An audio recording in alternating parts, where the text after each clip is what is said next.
आगे उसी 84 के चक्र से बचना तभी संभव है जी जब आत्मा परमात्मा में लीन हो जाए। उस परमपिता परमात्मा से हमारा मिलाप तभी हो सकता है जब हम पिछले जन्मों में किए हुए हर एक कर्म तथा पाप के कर्ज से मुक्त हो जाए।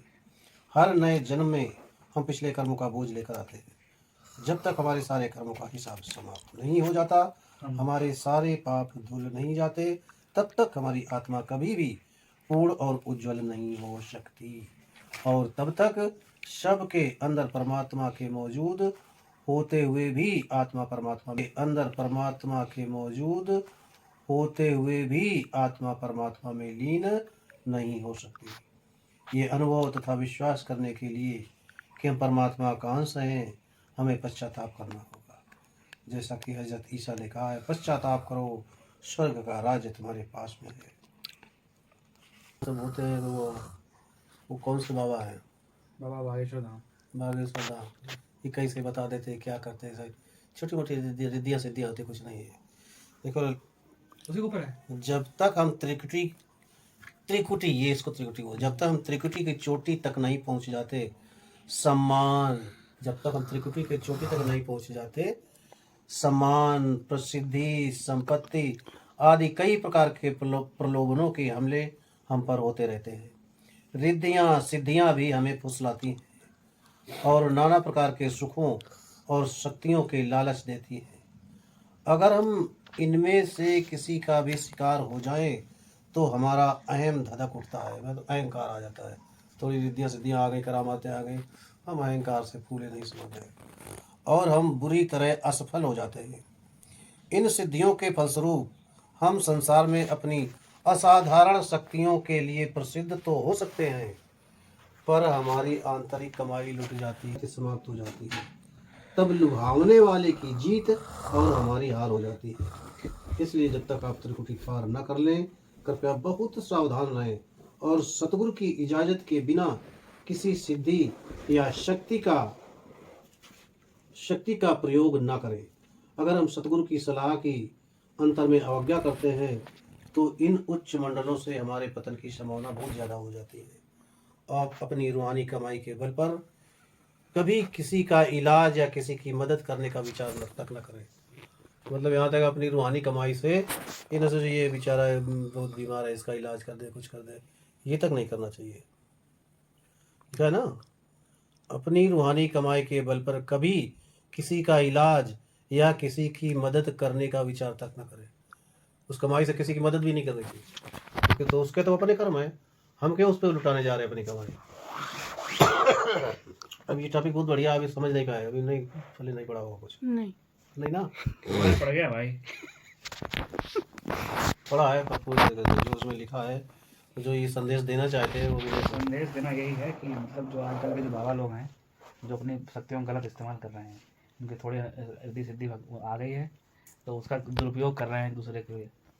ये करना बहुत बड़ा अपराध है। अपराध क्या, वो अपना नुकसान कर रहे हैं। कहने का मतलब ये तो बहुत छोटी मोटी चीजें हैं, ये कुछ नहीं है।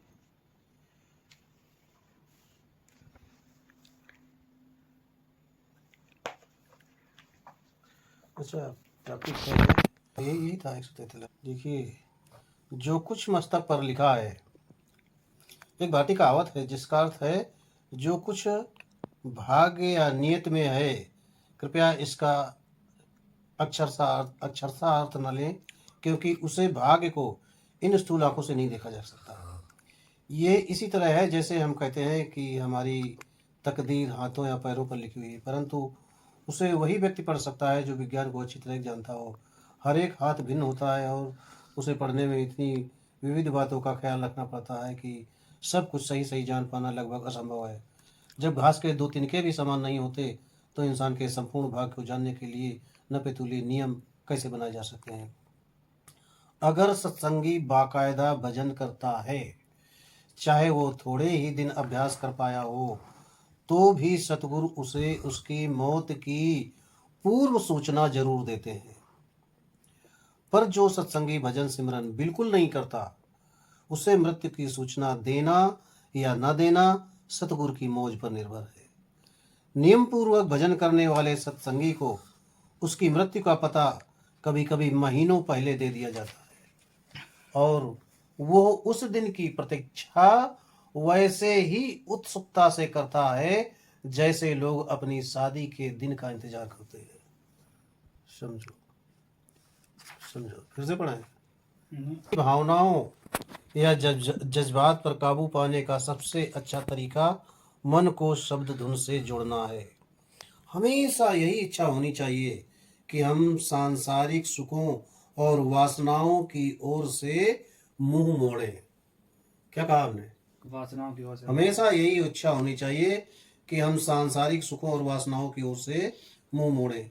शब्द में लीन होने की गहरी तड़प और नियमित भजन के द्वारा हमें धीरे धीरे निर्मल और मन की शांति प्राप्त होगी, और हमारे अंदर अपने आप सांसारिक सुखों के प्रति उदासीनता उत्पन्न होगी। आपको किसी बात पर, चाहे वो बड़ी हो या छोटी, परेशान या उत्तेजित नहीं होना चाहिए। बड़ी से बड़ी और गंभीर बात पर भी हमें घबराना या अपना संतुलन नहीं खोना चाहिए। अगर मनुष्य को ये मालूम हो कि क्रोध के तनिक आवेग से उसे कितना शारीरिक और रूहानी नुकसान पहुंचता है, तो वो किसी भी बात से या किसी भी हानि से उत्तेजित होकर क्रोध ना करे। मतलब क्रोध से बहुत नुकसान होता है, पर हम उसको समझते नहीं। अच्छा, हाँ, मृत्यु वाला देखो, एक और देखो। हमें यह भी याद रखना चाहिए कि सत्संगी हम उनको कहते हैं जो सतगुरु के आदेश पर दृढ़ता पूर्वक चलने की कोशिश करते हैं। सतगुरु के आदेश पर दृढ़ता पूर्वक चलने की कोशिश करते हैं। ये नहीं कि बाबा जी कहते, बाबा जी वो कहते, अब बाबा जी के कहने के अनुसार करते कुछ नहीं तो सत्संगी नहीं। गलत।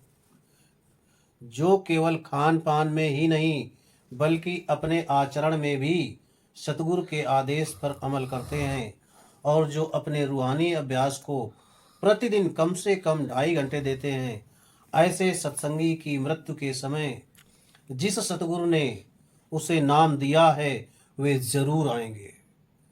जहाँ तक अन्य सत्संगियों का सवाल है, जिन्होंने शाकाहार के नियम को नहीं निभाया या जिन्होंने अन्य नियमों को तोड़ा और खासकर अभ्यास को बिना नागा पूरा समय नहीं दिया तथा अंत तक अपने आचरण को नहीं सुधारा, उनको मृत्यु के समय दर्शन देना या न देना सतगुरु की अपनी मौज पर निर्भर करता है। ऐसे सत्संगी का सतगुरु की इस बख्शिश पर कोई दावा नहीं है। दे भी सकते हैं, नहीं भी। मतलब ये दिखा जिनको नामदान मिल गया लेकिन सतगुरु के उपदेश पर नहीं चलते, खान पीन में उनका सही रोल नहीं है, तो वो मालिक जाने दर्शन दे ना दे, उनका उस पर मतलब कोई दावा नहीं। लेकिन जो नियम पूर्वक चलते हैं, कहते हैं उसके 2.5 घंटे भजन सुमिरन करते हैं, सब कुछ करते हैं, ऐसे सत्संगी के मृत्यु के समय जिस सतगुरु ने उसे नाम दिया है वो जरूर आएंगे। तो 3-4 घंटा कर लेते हैं। वो नाम प्रेम और श्रद्धा के समय, फोटो तो नहीं, जो सत्संगी प्रेम और श्रद्धा के साथ, समझो, जो सत्संगी श्रद्धा प्रेम और श्रद्धा के साथ भजन सिमरन करता रहा है और अपने दैनिक जीवन में संत मत के सिद्धांतों पर स्थिर रहा है, उसकी मृत्यु के समय सतगुरु जरूर दर्शन देंगे। अगर ऐसा सत्संगी अंतर में विशेष प्रगति न भी कर सका हो, परंतु सतगुरु में उसका प्रेम और विश्वास दृढ़ है, तो मृत्यु के समय सतगुरु उसे लेने जरूर आते हैं। परंतु, अब आगे लिखा, परंतु जिस व्यक्ति ने संत मत के सिद्धांतों के विपरीत आचरण किया है, जो शाकाहार पर स्थिर नहीं रहा है और जिसने जीवन में न कभी सतगुरु को याद किया और न ही भजन सिमरन की कभी फिक्र की, क्या ऐसा व्यक्ति सत्संगी कहलाने का अधिकारी है? मौत के वक्त सतगुरु के दर्शन और संभाल का वो कोई दावा नहीं कर सकता। सतगुरु की मौज है कि वे दया करके मौत के समय उसे दर्शन दें या ना दें, परंतु सतगुरु उसे छोड़ेंगे नहीं। ऐसे व्यक्ति को फिर से मनुष्य जन्म मिलेगा और उसे पहले से ज्यादा पवित्र मन व सतगुरु के प्रति ज्यादा भक्ति भाव दिया जाएगा। इसके अलावा अपने पिछले कर्मों के लिए उसमें पश्चाताप की भावना भी होगी। तो फिर क्या, फिर तो खाओ पियो आराम, भगवान बाबा जी दिए तो। कहाँ ऐसा थोड़ी ना कुछ है। इसमें यही तो लिखा है। ये नहीं लिखा। देखो फिर पढ़ो, अच्छा समझाओ इसका अर्थ पूरा। इसका ये सावन सिंह जी महाराज मौजूदा सरकार कहता है इस चक्कर में मत बैठे रहना। अब इस समय मौजूदा हाँ, ये सरकार सावन जी ये महाराज सावन के सिंह जी हैं। महाराज के हैं ये लेख। इनके लेख सही लग रहे। सदगुरु वो तो वो भी उस थे। समय के लिए, उस समय के लोगों के लिए थे। तो क्या ये जिस भी बदल जाते हैं? क्या ये वचन भी बदल जाते हैं? वचन नहीं बदलते, वो चीज नहीं है। वो कहते हैं फिर वो घसीटा घसीटा वाली बात हो जाती। करे जैसे जो जो सावन जी महाराज बढ़िया थे तो मतलब। बढ़िया बढ़िया घटिया का सब संत सब एक जैसे होते तो बढ़िया तो उसमें घटिया। आज के जमाने में क्या है? उस समय लोग ज्यादा अच्छे थे। आज के लोग कलयुग ज्यादा घोर घोर कलयुग हो गया है। तो इसलिए उस समय लोग छोटी सी बात को आराम से समझ लेते थे। आज कल बात है हटीले लोग हो गए, नहीं समझते उस चीज को। वो चीज है। अब ये है मतलब तुमने अगर उसको नियम का अगर तुम्हें नामदान, अगर तुम्हें उसमें अगर तुम्हें नामदान की बात है, मिलने के नामदान मिलने के बाद तुमने अवज्ञा की, नामदान मिलने के बाद सतगुरु के उपदेश में अवज्ञा की, मतलब ये है कि नामदान अगर मिल गया है तो तुम्हें 1 जन्म 2 जन्म 3 जन्म 4 जन्म तक, ये महाराज सावन सिंह जी का आज की मौजूदा सरकार को ऐसा नहीं बोलते। वो तो कहते हैं साहब वो तो आजकल बाबा जी इस बलावे में मत बैठे रहना। लेकिन ये महाराज सावन सिंह जी का कहना है। ये उस समय के लोगों के लिए थे जब महाराज सावन सिंह जी, उस समय लोग अच्छे थे, सरल स्वभाव के थे, बात को जल्दी स्वीकार कर लेते थे। आज के लोग हटीले हैं, नहीं मानते हैं। तो समय समय पर संत सतगुरु अपनी लैंग्वेज को चेंज करते रहते हैं। लेकिन तो ये अब जैसे नामदान मिलो तो कोई जरूरी नहीं। अब जैसे ये इसमें ये चीज लिखा है कि जैसे किताब में लेख गलत तो लिखा नहीं होगा। कौन कहता गलत है? तो संत महात्मा को वचन कर, पर ये उन लोगों के लिए जैसे जैसे अभी नहीं कहा, जैसे नहीं कहा था लोग राम की पूजा करते हैं, कृष्ण की पूजा करते हैं। राम के समय जो लोग आए थे वो उन लोगों के लिए राम थे, हमारे लिए नहीं। फिर अगर राम की पूजा से सब कुछ हो जाए तो कृष्ण को आने की क्या जरूरत थी? कृष्ण जब आए हैं तो उस समय कृष्ण के लिए उन लोगों के लिए थे। गुरु रविदास जी जब आए हैं उन लोगों से, जो लोग उनसे संपर्क में रहे उन लोगों के लिए थे उनके। आजकल की तो मौजूदा सरकार हमारे बाबा जी हैं, वो जो जैसा बता रहे हैं हमें उस तरह से चलना है, क्योंकि हम कट्टर हैं, इतने हटीले स्वभाव के हैं। पीछे पीछे चलते चला और पुराने जन्म और पुराने इसका क्या अर्थ, इसका अर्थ थोड़ा बताओ पूरा। जब ये इसका अर्थ ये है, महाराज सावन सिंह जी ये कहते हैं अगर तुम्हें नामदान मिल गया है, तुमने खान पान पे सही न किया, भजन सिमरन ठीक से न किया, तो सतगुरु दर्शन दे मृत्यु के समय ना दें, लेने आए ना लें, कोई गारंटी नहीं। दूसरी बात कहते हैं मगर वे छोड़ेंगे नहीं। छोड़ेंगे नहीं मतलब तुम्हें अगला जन्मदिन फिर से मिलेगा, और जो तुमने ये गलतियां की उनको भुगतना पड़ेगा, उनको भुगतना पड़ेगा। जैसे कहते हैं ना, कोई कपड़ा थोड़ा सा गंदा है तो उनको सर पर डाला, ऐसे किया, साफ होकर डाल दिया। थोड़ा उससे ज़्यादा गंदा है तो हम क्या करते हैं, थोड़ा उसको गर्म गर्म पानी डाल के फिर उसमें धोते हैं। और ज़्यादा गंदा फिर क्या करते हैं, गर्म पानी डाला फिर मुंगरी मार उसमें दड़ा कूटा कूट करते हैं। मतलब कि जितने हमारे अंदर गहरे मैल हैं उसको उसी हिसाब से उसको दंड मिलेगा।